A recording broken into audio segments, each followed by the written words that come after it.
Hey guys, what's up? This is Andrew for DIVERGENCES.com. So this is day number 6 for me in my quarantine hotel, and it's Monday morning in Hong Kong, and I'm about to make an update, guys, on AMC and GameStop together in the same video. I would like in this video to take a little step back to, just remind us what is the situation and go with you quickly through how I find my targets, what are my different scenarios, and what technical analysis is giving us for the coming week. So let's get into it.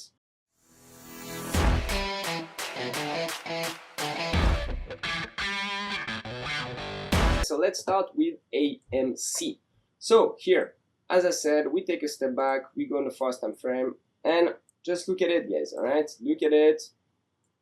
So I remind you what happened here. AMC went to 25 in January, strongly corrected to 5, guys. So this was a deep correction, and then here we had a new high, correction again, and finally here we broke this level around 10. So remember, guys, I was telling you like it's time to go, AMC is gonna blow up, because we had this breakout. Then here we had this retest. That was a bit for me a bad trap, I remind you, because we went lower than the 78.6% retracement level of the FIB retracements. So for a second wave, it is too low usually. So for me, this was a bit tricky, but there was this red trend line that supported the price action. This is the reason why I remained here bullish.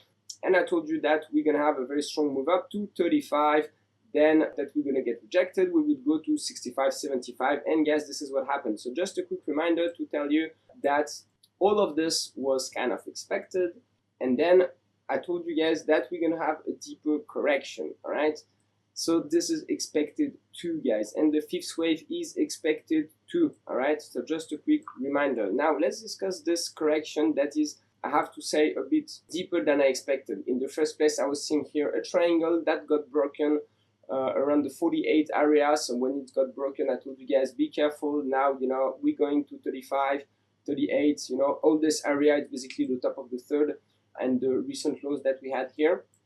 We went there, and from there we strongly rebounded, and then I told you that below 45 it's not looking good. And right now the question is, where is this correction heading, and when is it going to be complete, and what are the different scenarios for the coming week? So once again, I took this step back, guys, to show you that usually fourth wave, they like to correct to the top of the third, which is 37, this area, or the bottom of the fourth, which is 24. So you don't need to have, a crazy model like I know some YouTubers are using that gives you, those levels like 32, 24.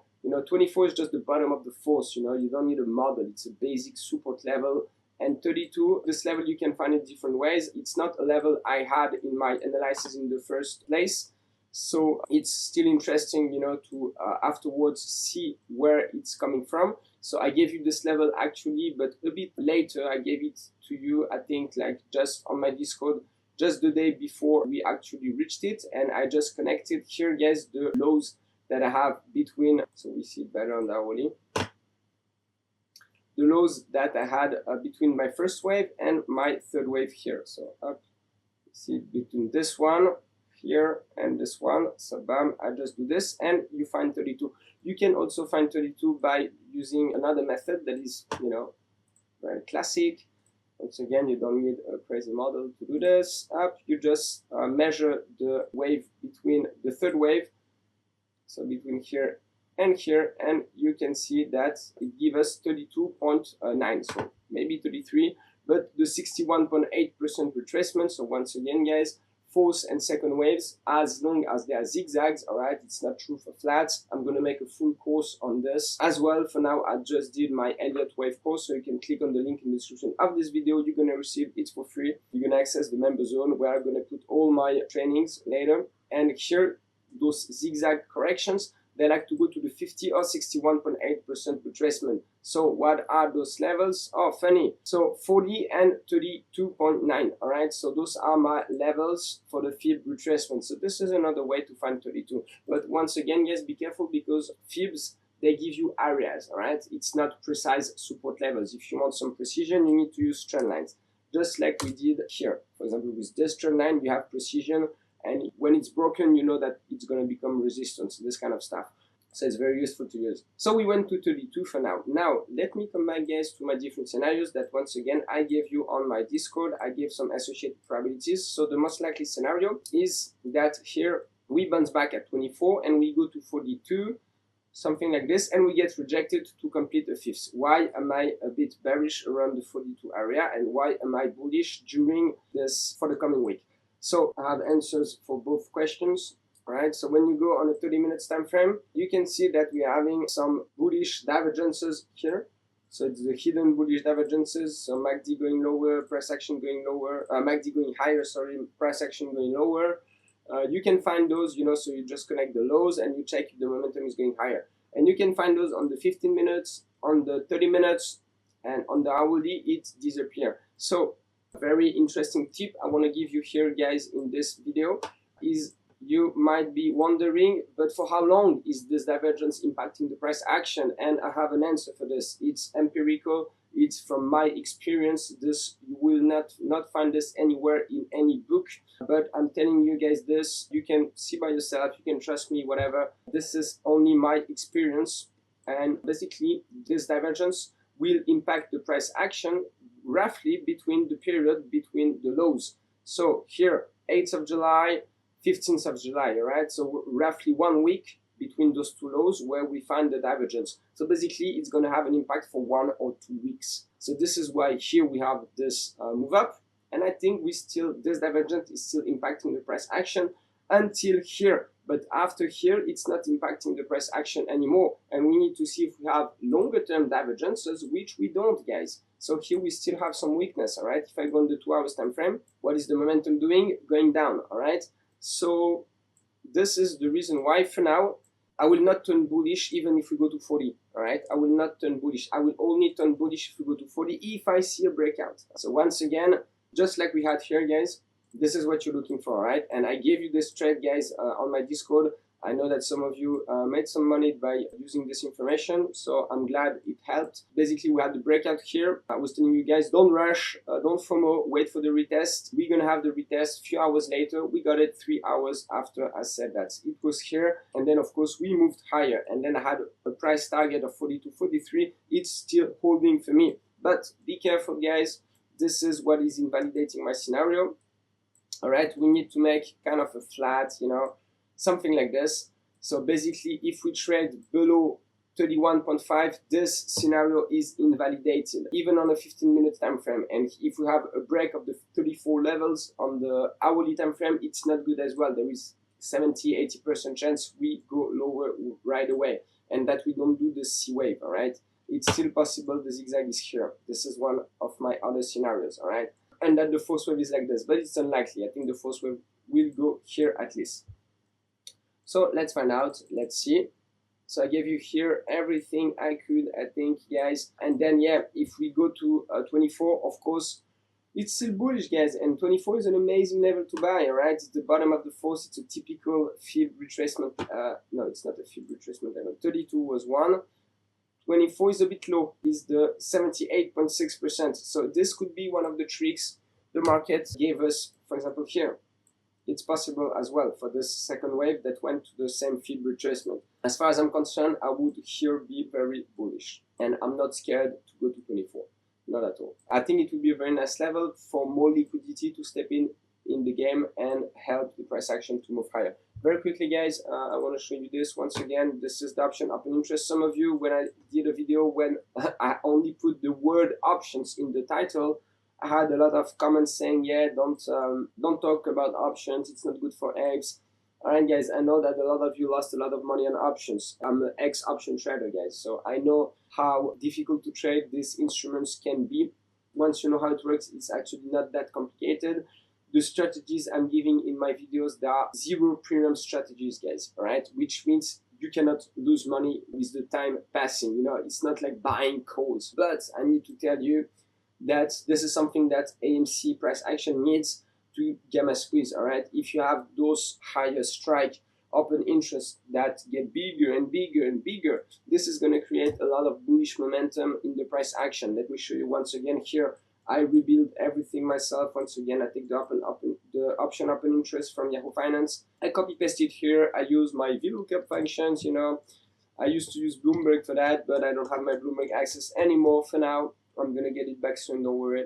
And I compute all the synthetic short by using the delta Black-Scholes formula, and I come up here with the synthetic short of 6% of the total short share. And you can see that if we go to 70, we only go to 9%, from 6 to 9%. Do you see it well, guys? And guys, we used to be at 20% here, guys, all right? So this is not a lot. So I would be happy to see those call options open interest growing. So it's kind of a sacrifice that maybe some would do.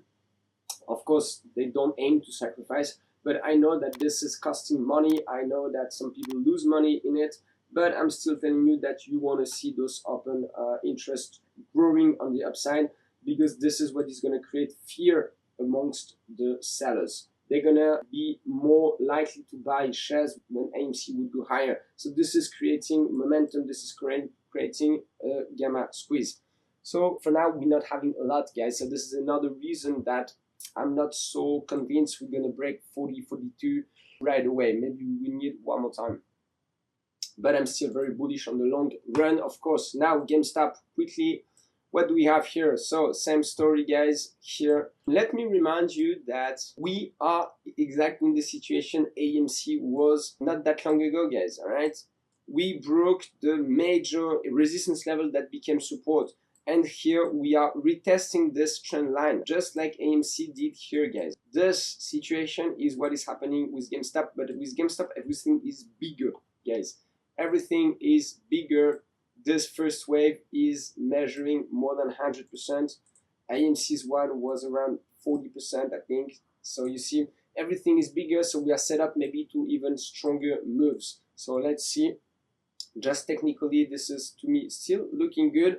But on the short term, we have some weakness, guys, all right? We have some weaknesses. So let's go through this price action together, and let's see what are the good signals and the bad signals. So the first bad signal that I see, guys, is that we broke this, all right? So this was giving us a nice bullish hidden divergence, market making higher lows and the MACD going lower, all right? So on the far west, I think we see it. No, we don't have it on the 4 hours. Was it on the daily? So on the daily time frame, you see it. The momentum indicator is going lower, guys, here. And the price action is going higher. So this is a bullish hidden divergence, all right? This one, as usual. Okay, market making higher lows when the momentum is going down. So which means we are in a bearish correction, and still, despite being in a bearish correction, we are not making new lows, which means that the bears are not that much in control as they think. But when this trend line here breaks, when we basically trade below the trend line, I'm very careful. And my exit level, when I use those kind of signals, is actually the second low created by the price action. So it's here, 135.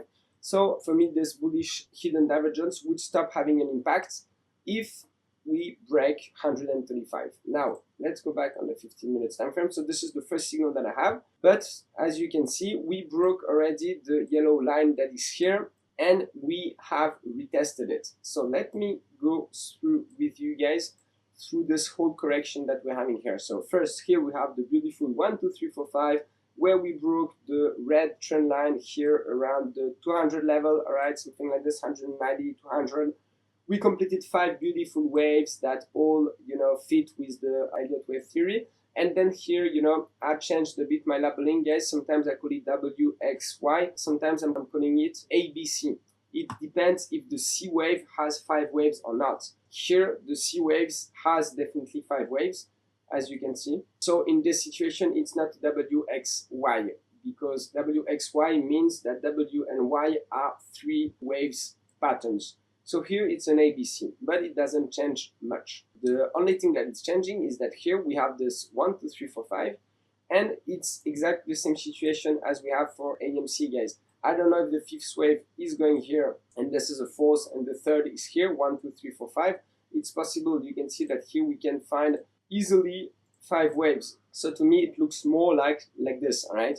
So maybe we're gonna have one more rejection at the 180 level, and we would go to the 145 level. That is a very strong support that is created by this trend line, guys, 145 today.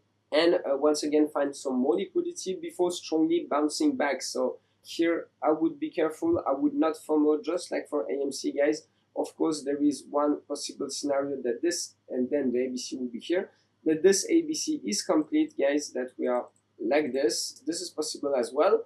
If this is the case, what we want to see, so this is some trading tips that I'm giving you for Monday session, guys, for the open today. First, here we had this first wave, so we want to see 5 waves, guys. So 1, 2, 3, 4, 5. We want to see 5 waves to 210. We want to break the 200 level. It's like this 180 level is roughly the 40 level for AMC, right? Like 7-8% higher. So we want to break this. We want to break it. We want to have a beautiful breakout, something like this, you know, as usual. We break it, we retest. My retest is here a bit ugly, but you get the idea, guys. Okay, something like this with a beautiful retest. And here it's, of course, a very nice buying opportunity. So you wait for the breakout and you buy the retest. This is what I will do. Once again, not financial advice here, guys. And here, what is invalidating this scenario, and that is going to my preferred scenario, guys, I need to tell you that, is if we break this 166 level. I gave you this in my Discord as well, guys. Go and check it out if you have not subscribed to my Discord channel yet. Everything is for free for now, so go and enjoy the free information I'm sharing there. I'm putting some daily market updates for GameStop, for AMC. I'm analyzing any stock you guys want me to analyze. I'm giving you some views about many stocks. So I encourage you guys to go there. It's a very nice community where we have a lot of very smart people, guys. So apes say they're not smart. I'm telling you they are, because I can see some very good analysis done by apes. And I'm very happy about what is happening there. I thank you all, guys, for being there, for building this community with me. I hope we're gonna go very far together. So here, what I want to say is that below 166, you need to be careful, is just comparable to AMC 34 level. If we break it, then we have still 160, but most likely the 1-2 should happen quickly if it's a 1-2, all right? If we go here, it's probably ABC, you know, probably flat or even zigzag, you know? So if we break 166, my scenario is that here we're gonna get rejected 180, or we even can go right away here. So those are my 3 different scenarios. I put them in my Discord, guys. So once again, careful at 166, 160, and you want to see a break of 180. And for the longer run, what is gonna be the really bullish signal is when we break this and we retest, all right? So guys, we have time. This is what we want to see. This is when it's really time to go long and buy anything you can. Once again, not financial advice, guys. So guys, that's it for me. I hope you enjoyed this video, and if you did, please don't forget to click on the sub, like, and bell button, so you're gonna be the first to know when I upload anything new. And stay close to shore. See you guys.